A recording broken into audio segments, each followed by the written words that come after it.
오늘날 뉴스들을 보면 우울한 기술수들이 참 많이 있습니다. 또 사람들의 삶들을 보면 트라우마라고 하는 것이 얼마나 그 사람들을 괴롭히고 있는지도 우리는 너무나도 잘 알고 있습니다. 우리 여러분들에게도 트라우마 같은 것이 있는지 모르겠습니다. 이 트라우마는 사실 참 해결하기가 어렵습니다. 사람들은 많이 우울해하고 있고요. 또 불안해합니다. 그런 사람들은 그것을 벗어나기 위해서 그 해결책으로 자기의 욕구, 자기를 만족하게 하는 삶을 살려고 노력하고 있습니다. 그래서 자신이 하는 하나하나의 행동들에 대해서 그 안에 어떤 의미를 찾고자 노력하는 경우들이 많이 있지요. 그러나 정작 그 욕구와 의미를 추구하는 과정 가운데서 오히려 더 불안하고 우울을 증가시키고 있는 것은 아닌지 우리는 한번 생각해 보아야 할 것입니다. 우리는 내 욕심이라고 하는 것, 내 만족이라고 하는 것을 생각할 때에 나의 한계를 기억하지 못할 때가 많습니다. 그래서 내 한계는 여기인데 만족은 그보다 더 높은 데 두면 우리는 결코 만족할 수가 없게 되겠죠. 그런 사람이 현대인의 삶이라고 우리는 할 것입니다만 우리 성도들에게 있어서도 같은 적용을 해서는 안 될 줄 믿습니다. 우리는 하나님께서 우리에게 허락하신 한계 안에서 살아가야 하는 존재들입니다.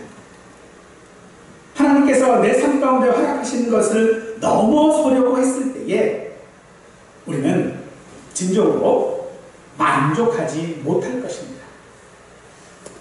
그러므로 진정한 평안이라고 하는 것들, 만족이라고 하는 것들은 내 힘이 아니라 사실은 하나님의 섭리 안에 있음을 믿으십시오.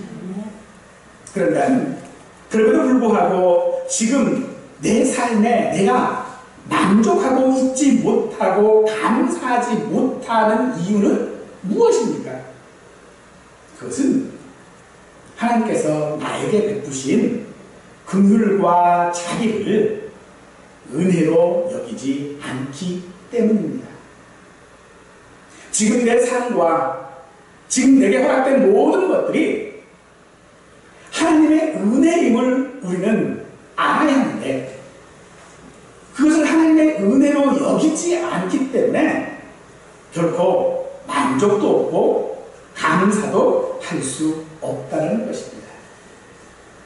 오늘 우리가 살펴보는 시편 78편은요 다양한 문학적 형식들을 이용을 하고 있는 시편입니다.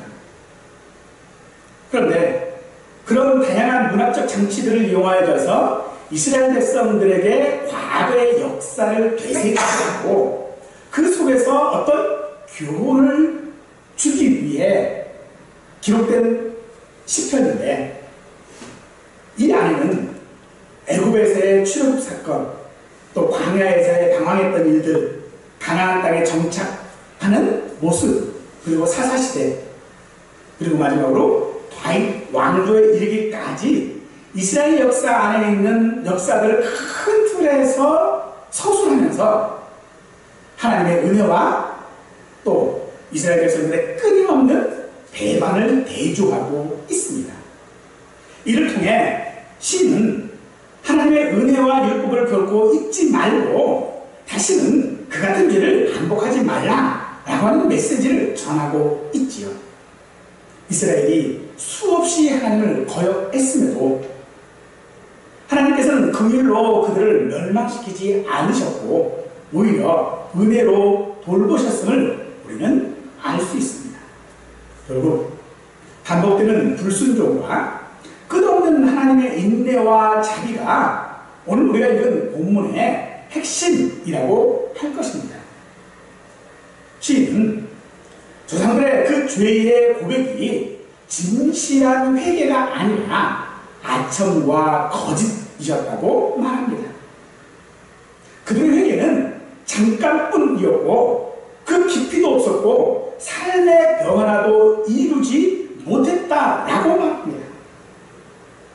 경건해 보이는 태도는 사실은 자기 기만이었고 하나님을 속이려 할 뿐 아니라 스스로도 속이고 있다라고 말합니다. 겉으로는 회개하는 듯 보이지만 하나님을 기억하는 듯 행동했지만 실제로는 하나님을 속였다라고 합니다. 그러나 그런 백성들을 향한 하나님은 여전히 용서하시며 분노를 끝까지 쏟아내지 아니하셨습니다. 오히려 그를 불쌍히 여기셨습니다. 그를 심판을 받아 마땅한 존재였고 죽을 존재였지만 하나님은 그를 멸하시지 않았다라고 합니다. 그리고 하나님은 죄에 대한 분노와 심판에 머무르시는 분이 아니라 그들의 연약함을 아시고 자비와 긍휼로 그들에게 보이신 하나님이라고 말하고 있습니다. 하나님 이스라엘 죄악을 끝내 기억하지 아니하시고 오히려 그들의 연약함을 기억하셨다라고 하고 있습니다. 사람은 육체를 가진 연약한 존재이고 그 육체는 죽음으로써 사라질 수밖에 없는 존재입니다. 그래서 사람은 본래 약하고 더덥고 마치 한번 불면 다시 돌아오지 않는 바람과 같은 존재라고 합니다. 그럼에도 불구하고 이스라엘의 그런 반복적이고 지속적인 반역 가운데서도 하나님은 그들을 거역하지 않고 그들을 멸망시키지 않고 그들을 불쌍히 여겼다라고 합니다. 그럼에도 그들의 그런 거듭된 지속적인 반역은 하나님을 시험하는 것이고 거룩하신 하나님을 노엽게 하는 것이라고 합니다. 여기에서 노엽게 하다라고 하는 이 표현은요, 분노하게 만든다라고 하는 그런 의미를 넘어서 괴롭히고 고통을 주며 상처를 입힌다라고 하는 뜻을 가지고 있고 또 이 단어는요, 성경 전체에 이곳에만 사용된 단어입니다. 하나님을 노엽게 했다라고 하는 것은 그저 하나님이 분노했다, 화났다라고 하는 의미가 아니라 하나님의 마음 가운데 상처를 입혔다라는 말입니다.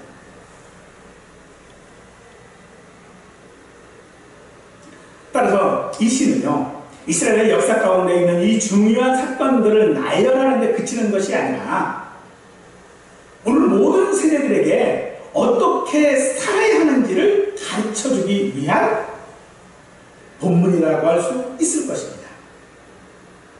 사람들의 마음은요, 아첨과 위선으로 가득했지만 하나님의 마음은 자비와 긍휼로 가득 차 있습니다. 하나님은 그들의 겉모습에 속으신 것이 아니라 스스로 불쌍히 여기셔서 그들의 죄악을 사하시고 용서하기로 하셨다는 것입니다. 진노하실 때에도 끝까지 분을 쏟아내시는 분이 아니시고 돌이키시는 분이십니다.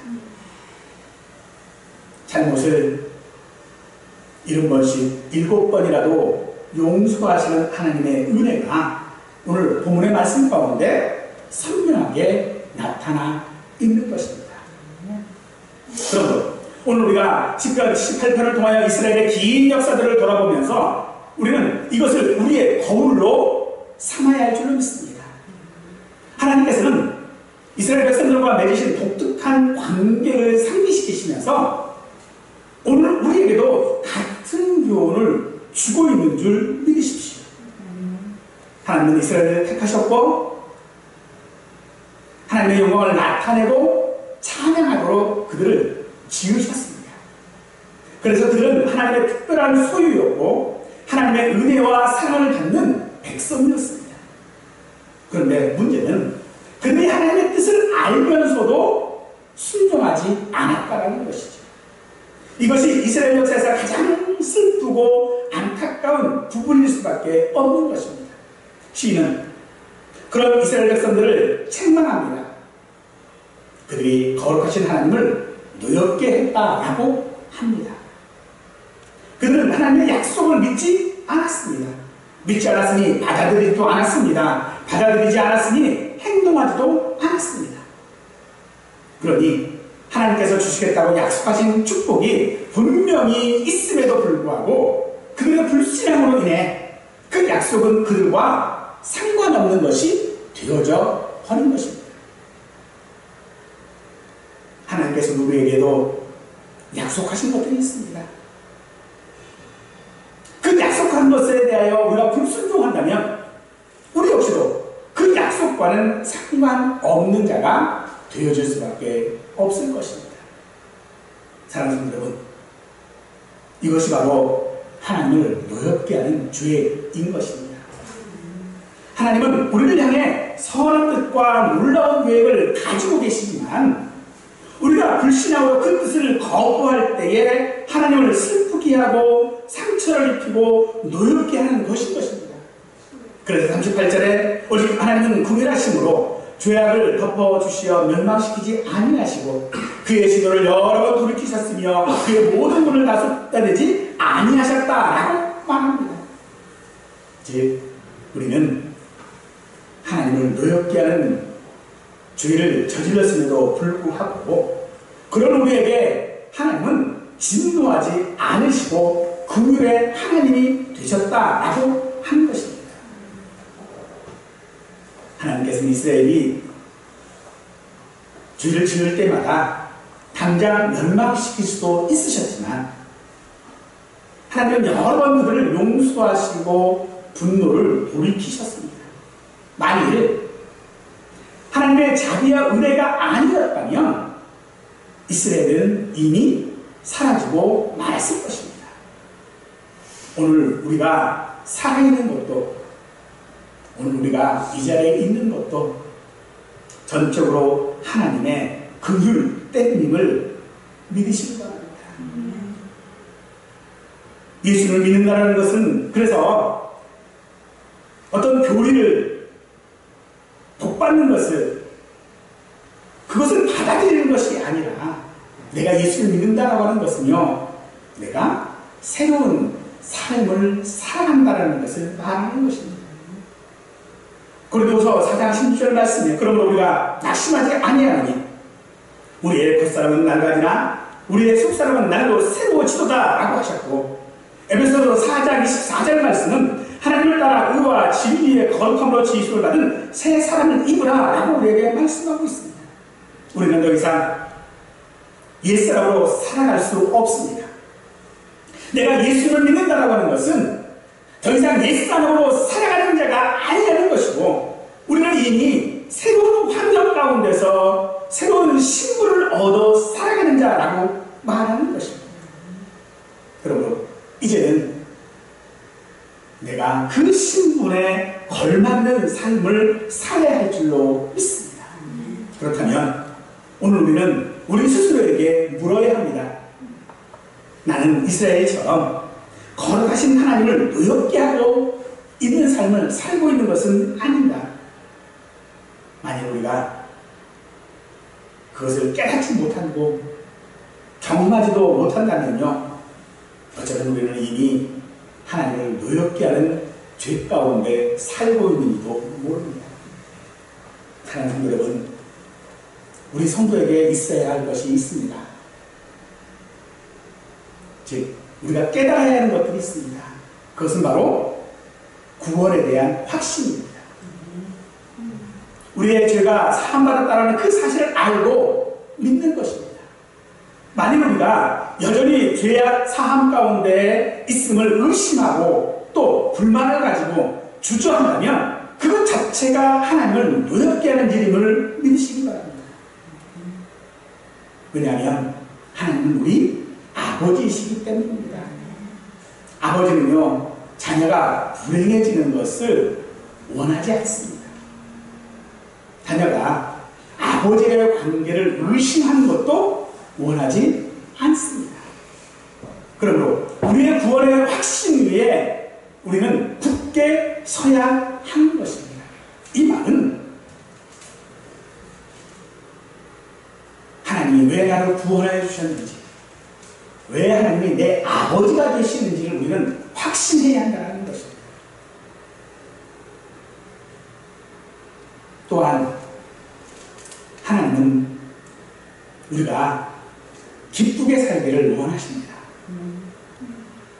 그래서 데살로니가전서 5장 16절 말씀은 항상 기뻐하라 라고 우리에게 명령하고 있고, 또 빌립보서 4장 4절 말씀도 주 안에서 항상 기뻐하라, 내가 다시 말하노니 기뻐하라 라고 우리에게 말씀하고 있는 것입니다. 사랑하는 성도 여러분, 여러분들은 예수 그리스도를 믿음으로 말미암아 기뻐하는 삶을 살고 있습니까? 기쁜 일이 있으면 당연히 기뻐하는 건 맞겠지요. 그런데 여기서 말하는 항상 기뻐하라, 주 안에서 항상 기뻐하라 라고 말씀하시는 것은요, 내가 기쁜 일이 있을 때에만 기뻐하라 라고 하는 것이 아닙니다. 내가 슬프고 내가 환난 가운데 있고 내가 좌절 가운데 있다 할지라도 기뻐하라 라고 하는 말씀인데, 여러분 환난 가운데 있을 때 여러분은 기뻐할 수 있습니까? 불가능하다고 생각하시겠지요.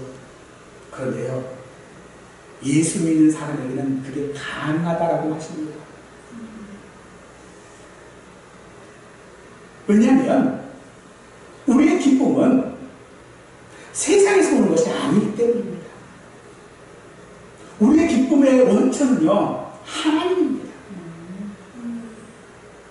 반면에 내가 당하는 환난과 어려움과 좌절은 어디서 오는 겁니까? 세상에서 오는 건 아닙니까? 그 세상에서 오는 것 때문에 우리는 하나님께서 우리에게 허락하신 기쁨을 누리지 못한다면 그것은 결코 하나님의 자녀, 내가 예수 믿는 사람이라고 하기가 어려워지는 것이겠죠. 성도는 그래서 하나님께서 세상에서 비참하고 불행하도록 지음받지 않았습니다. 세상 사람들의 비난을 받고 멸시를 받도록 지음받지 않은 것이 성도입니다. 그럼에도 불구하고 우리가 여전히 세상의 비난과 두려움과 좌절과 환난 가운데 있는 것은요, 우리가 여전히 세상의 즐거움을 부러워하고 세상과 결별하지 않고 세상에 마음을 두고 살아가고 있기 때문일 것입니다. 우리에게 있어서의 참된 행복과 기쁨은요, 결코 세상에서 얻을 수 없는 것이고 세상이 우리에게 줄 수 없는 것인 줄 믿으시기 바랍니다. 오늘 우리에게 참된 행복과 기쁨은 오직 하나님 안에서만 누리시는 줄 믿으시기를 축원합니다. 39절 말씀에서 그들은 육체이고 가고 다시 오지 못하는 바람임을 기억하셨습니다 라고 하십니다. 즉 하나님은 우리가 연약함을 기억하십니다. 우리는 잠시 있다가 사라지는 바람과 같은 존재입니다. 그러나 하나님은 우리의 그 연약함을 아시기에 우리를 긍휼히 여기시는 줄 믿으십시오.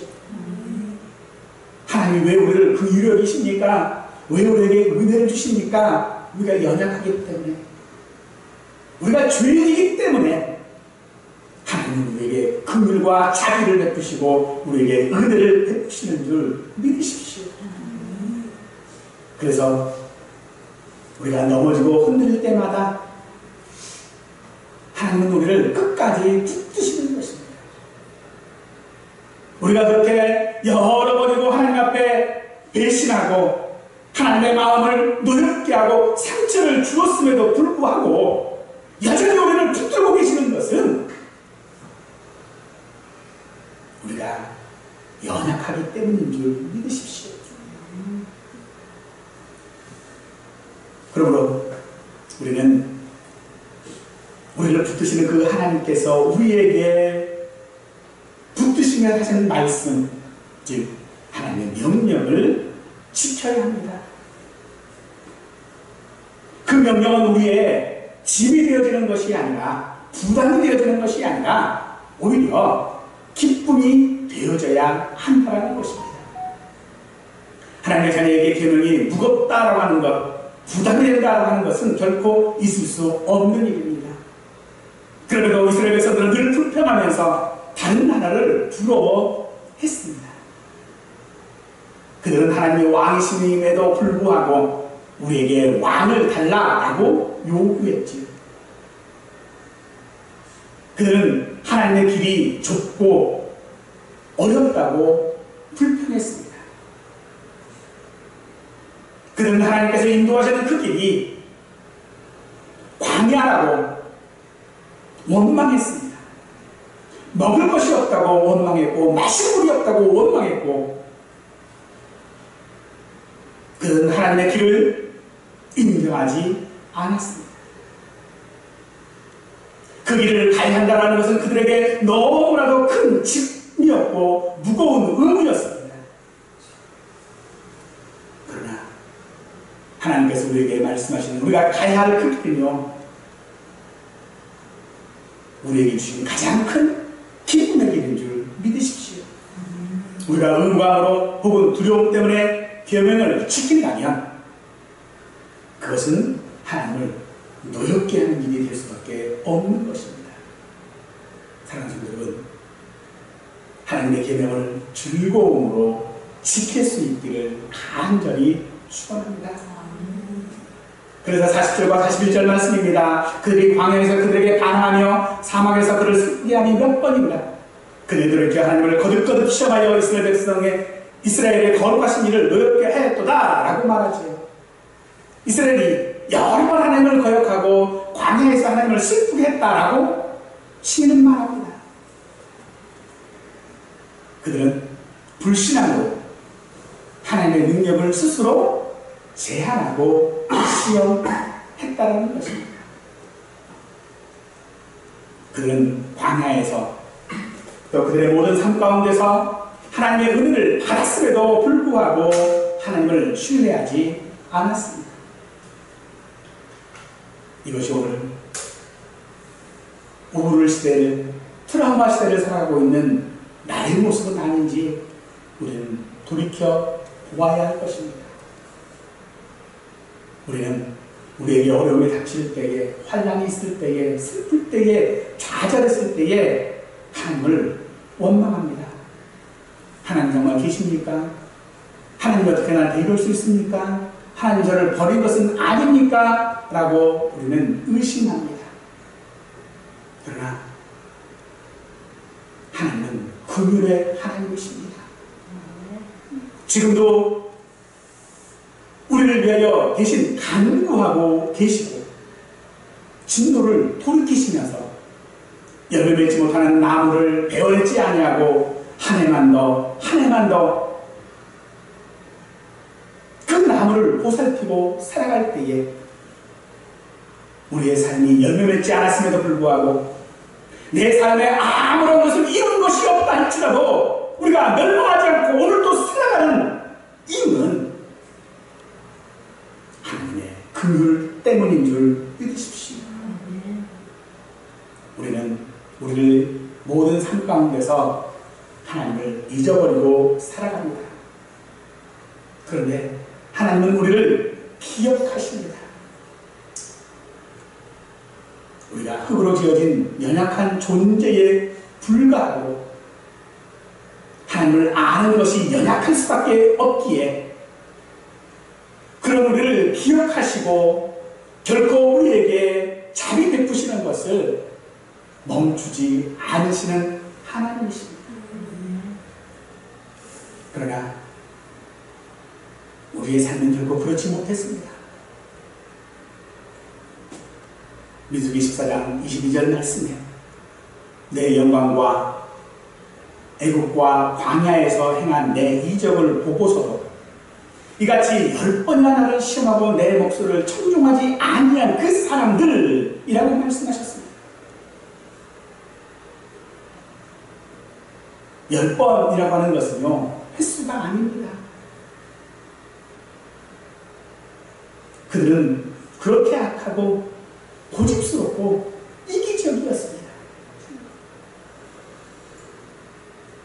오늘 우리가 내 삶 가운데 내 삶을 뒤돌아볼 때에 하나님께서 내게 보이신 이적이 얼마나 많이 있습니까?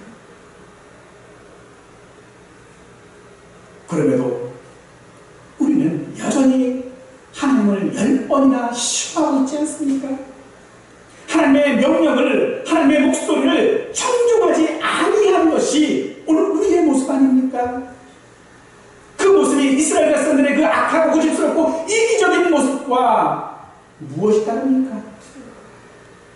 만약 하나님이 우리의 그런 연약함을 기억하지 않으셨다면 우리는 정말로 이미 멸망할 수밖에 없습니다.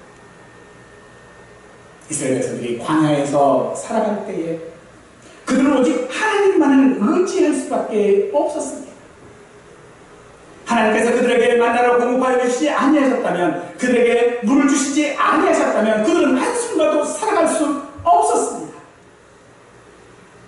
그럼에도 하나님이 먹이시고 돌보셨음에도 불구하고 그들은 하나님의 마음을 아프게 하고 하나님을 노엽게 했습니다. 오늘 나는 어떤 삶을 살아가고 있습니까? 여전히 예수님을 믿는다고 하면서도 거룩하신 하나님을 노엽게 하는 이유가 무엇입니까? 그것은 간단합니다. 하나님의 은혜에 만족하지 않고 여전히 나 자신을 신뢰하고 나의 힘을 의지하고 있기 때문일 것입니다. 이스라엘은요, 스스로 군대를 모집할 수도 있었고 자신들의 힘을 모아 훌륭한 장관들을 세울 수도 있었습니다. 그래서 그들에게 하나님의 능력은 그리 필요하지 않았습니다. 그것이 바로 그들이 비극의 시작이었다고 할 것입니다.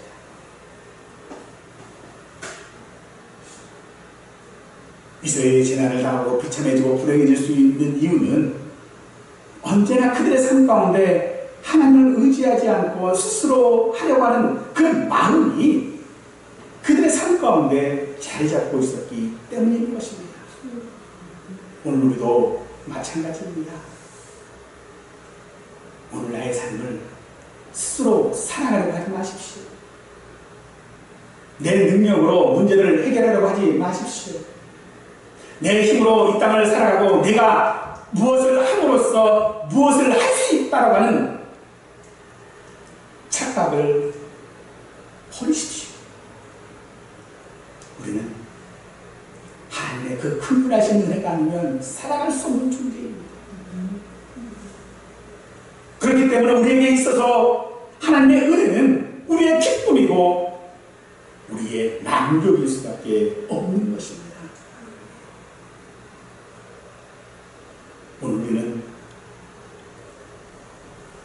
하나님 앞에 하나님의 명령을 온전히 우리가 순종하고 내가 성도로서의 삶 가운데 복을 누릴 수 없는 것은 하나님의 복을 받지 못했기 때문이 아니라 하나님께서 내게 복을 주시지 않았기 때문이 아니라 하나님께서 내게 허락하신 것들을 내가 인정하지 않고 내 힘으로 이루려고 하기 때문이라는 것입니다. 하나님의 은혜가 무엇입니까?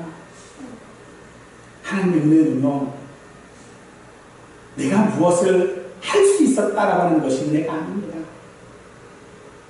하나님의 은혜는 어떤 감정적인 흥분 상태, 어떤 황홀경 이런 것들을 말하는 것이 아닙니다. 하나님의 은혜가 무엇입니까? 하나님의 은혜는 내가 연약한 것을 아는 것입니다. 내가 죄인인 것을 아는 것이고, 그럼에도 불구하고 나를 구원하셨다라고 하는 것이 하나님의 은혜입니다. 우리의 신앙은 감정적인 것이 되어서는 안 되는 것입니다.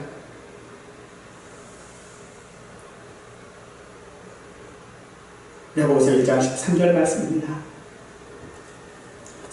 사람이 시험을 받을 때에 내가 하나님께 시험을 받는다 하지 말지니 하나님은 나에게 시험을 받지도 아니하시고 친히 아무도 시험하지 아니하십니다. 이스라엘 사람들이 하나님을 시험했던 것은 그들의 불신앙 때문이었습니다. 하나님께서 그들을 죄로 몰아넣은 것이 아니라는 것입니다. 하나님께서 그들을 광야로 인도하신 것이 아니라 그들을 세상인 애굽에서 건져내신 것입니다.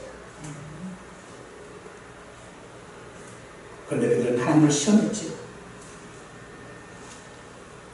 애굽에서 건져낸 것은 잊어버리고 광야로 몰아넣었다고, 광야에서 죽게 하게 했다고 그들은 하나님을 불신하겠습니다. 우리 역시 그런 시험이 있을 때에 하나님을 원망하거나 하나님을 시험해서는 안 될 줄 믿습니다. 우리 하나님은 결코 우리를 죄에 빠뜨리시거나 우리를 불행하게 하시거나 우리를 시험하시는 분이 아니십니다. 도리어 우리의 연약함을 아시고 긍휼로 우리를 붙드시고 끝까지 나를 포기하지 아니하시고 우리를 끌어안으시는 분, 그분이 하나님이신 줄 믿으시기 바랍니다. 그러니 혹시 우리에게 시험이 있으십니까? 좌절이 있으십니까? 그 시험 속에서 하나님을 의심하지 않기를 바랍니다. 그 시험 가운데 원망하는 대신에 하나님의 긍휼을 바라보며 은혜를 구하시기 바랍니다. 그리고 기쁨이 충만해질 때까지 하나님의 계명이 무겁지 않고 가벼워질 때까지, 그 계명이 내 삶에 즐거움이 될 때까지 우리는 우리 마음에서 이렇게 고백해야 할 줄 믿습니다. 주님, 이제는 우리의 힘이 아니라 주님의 은혜만이 우리의 기쁨과 만족입니다.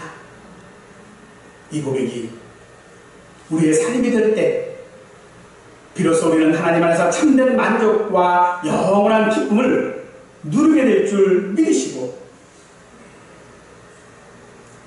하나님 앞에 긍휼을 구하는, 은혜를 구하는 우리의 삶이 되시기를 간절히 축원하겠습니다.